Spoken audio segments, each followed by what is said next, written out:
खादी ग्रामोद्योग के अध्यक्ष राकेश पांडे ने पदभार ग्रहण किया। नए अध्यक्ष भाजपा के वरिष्ठ नेत्री सरोज पांडे के भाई हैं। कार्यक्रम पंडित दीनदयाल उपाध्याय ऑडिटोरियम में हुआ। मुख्यमंत्री विष्णुदेव साय पदभार ग्रहण कार्यक्रम में शामिल हुए। उन्होंने राष्ट्रीय बांस मिशन अंतर्गत 10 महिला हितग्राहियों को बांस टूल किट प्रदान किया। इस अवसर पर मुख्यमंत्री साय ने कहा कि राकेश पांडे ने लंबे समय से संगठन में कार्य किया है। उनकी कुशल संगठन क्षमता के बारे में हम सभी अवगत हैं। निश्चित ही अब उनके अनुभव का लाभ छत्तीसगढ़ खादी तथा ग्राम उद्योग बोर्ड को मिलेगा।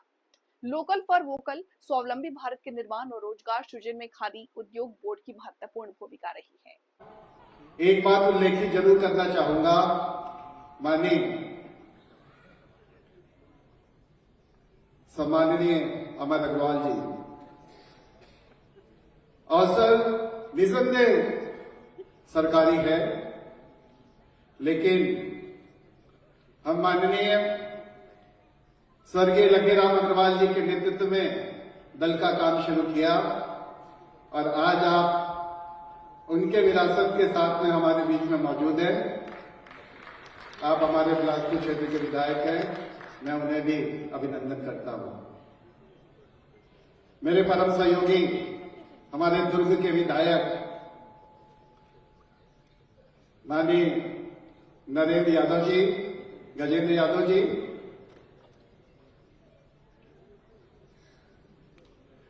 और अभी जब पीछे मुड़ करके मैंने देखा जिनके संस्कारों से पले बढ़े पल्लवी पुष्पित हमारा भारतीय जनता पार्टी, माननीय राम प्रताप जी, मैं उनको मन से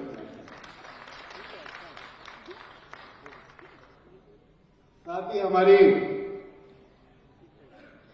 चूंकि हमारे पूरे छत्तीसगढ़ के दिग्गज यहां पर मौजूद हैं, लोकप्रिय नेता भाई राकेश पांडे जी के पदभार ग्रहण में हम सब उपस्थित हुए और विशेष रूप से आज आशीर्वचन देने के लिए हमारे प्रदेश के मुखिया, प्रदेश के जनप्रिय नेता, ऐसे मुख्यमंत्री आदरणीय विष्णुदेव साय जी की उपस्थिति में हो रहा है। एक कार्यक्रम की गरिमा और बढ़ जाती है।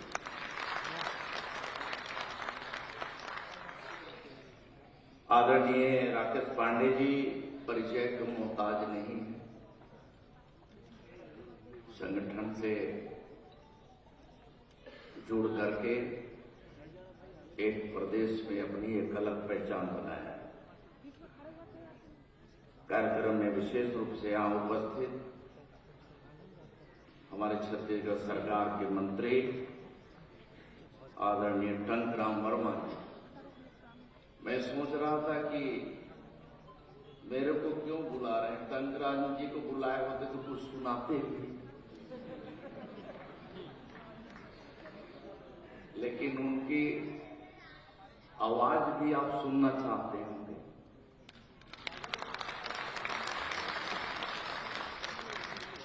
इतना में थोड़े सुनाएंगे यार।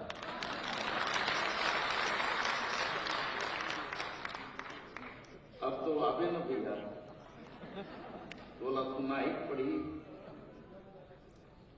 आज एक कार्यक्रम में उपस्थित हमारे रायपुर ही नहीं प्रदेश के बड़े ही जनप्रिय नेता, हम सबके प्रिय सबके भैया मोहन भैया, आदरणीय ब्रिजमोहन अग्रवाल जी हमारे यहाँ के। अच्छा कोई बात नहीं, वहां गए हैं तो वहां भी मेरी आवाज सुनेंगे, ताली बजा दो उनको, वहां सुन लें।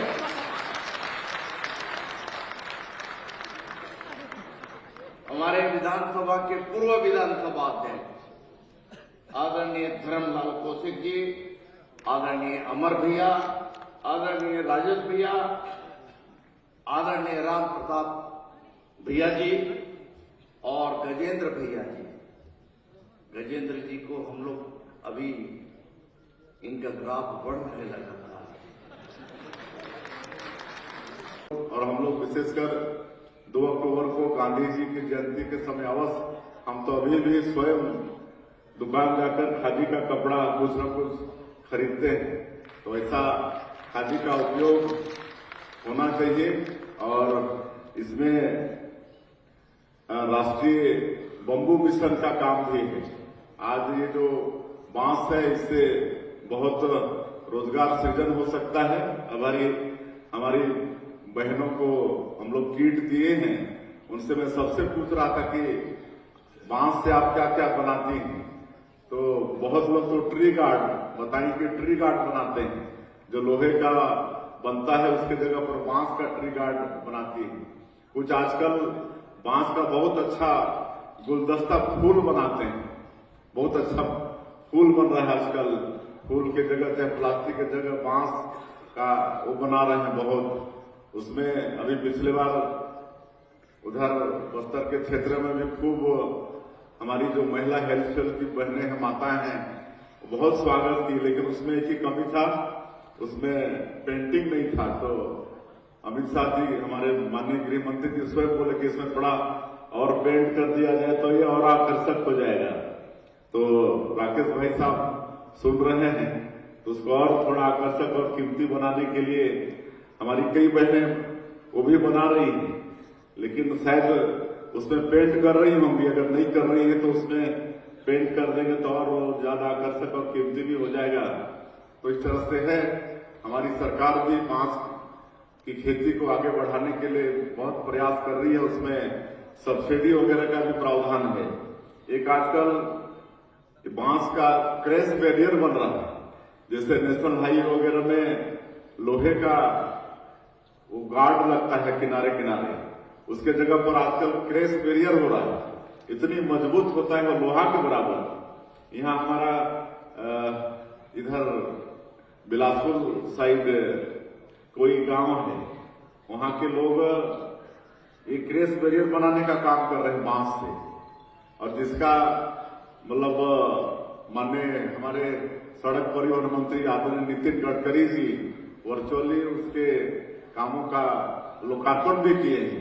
एक बहुत ऊंचा टावर भी खड़ा किया, हमको भी गांव का नाम याद नहीं आ रहा है, ये रायपुर और बिलासपुर के बीच में है, सिमगा। हाँ, सिमगा। अच्छा, बेमेतरा जिले में सिमगा है, वहां है तो बेमेतरा। हाँ, तो यहाँ बांस का क्रैश बैरियर बन रहा है। तो आज मैं तो पहली बार, हम पहले दो ही तरह का बांस जानते थे, एक रोपा बांस बोलते हैं गांव में और एक पहाड़ी बांस। लेकिन अभी हम एक समीक्षा बैठक किए खादी ग्रामोद्योग बोर्ड का, तो पता चला कि ये तो 20 तरह का बांस है। पंकज जी, कितने तरह का बांस है? बांस का प्रकार मालूम है आपको? 50 से भी ज्यादा प्रकार का बांस है। और ऐसा बांस है, मैं तो उसी दिन सब टुकड़ा लाए थे तो पहली बार देखा कि ऐसा भी बांस होता है। मतलब बहुत बांस में होल बड़ा रहता है, बहुत बांस में होल एकदम छोटा रहता है। तो इस तरह से अनेक उपयोग बांस का हो सकता है, और जितनी भी प्रजाति है उसका प्रचार प्रसार करके अधिक से अधिक किसानों के पास उनकी आय को भी बढ़ाने का काम बांस की खेती बढ़ा के हम लोग कर सकते हैं। और बांस के लिए ज्यादा बड़ा जगह भी नहीं चाहिए, कहीं भी किसानों का मेड़ में या कहीं भी बांस लगा के उनकी प्रजाति वगैरह मिल जाए तो बहुत इसमें किसानों का आय भी मतलब बढ़ सकता है। तो ये सब काम अब राकेश पांडे जी के नेतृत्व में हमारा ये बोर्ड आगे करेगा और ग्रामीण रोजगार ये सब उपलब्ध कराएगा, ऐसा मुझे पूरा उम्मीद है। और ज्यादा नहीं बोलते हुए आज एक और मोदी की गारंटी को पूरा किए उसको मैं अवगत कराना चाहूंगा। वैसे तो लगातार 1.25 साल 1.5 साल से मोदी की गारंटी को पूरा कर रहे हैं, आज एक गारंटी और पूरा किए हैं। जैसे हम लोग का ये वादा था मोदी की गारंटी में कि हम लोगों को सारी सुविधा पंचायत स्तर में देंगे, वहीं से उनका जो धान वान का कीमत है वो भी वहीं से उनको उपलब्ध होगा। तो आज 146 विकास खंड है हमारे छत्तीसगढ़ में, तो हर विकास खंड से 10-10 पंचायत को सिलेक्ट करके कुल 1460 ग्राम पंचायत और वहां के सरपंच के साथ CSC सेंटर सर्विस ऐसा सिविल सीएससी उसके साथ एमओयू किए। अब हर पंचायत में सीएससी का एक अच्छा दफ्तर होगा, पूरा कंप्यूटराइज दफ्तर होगा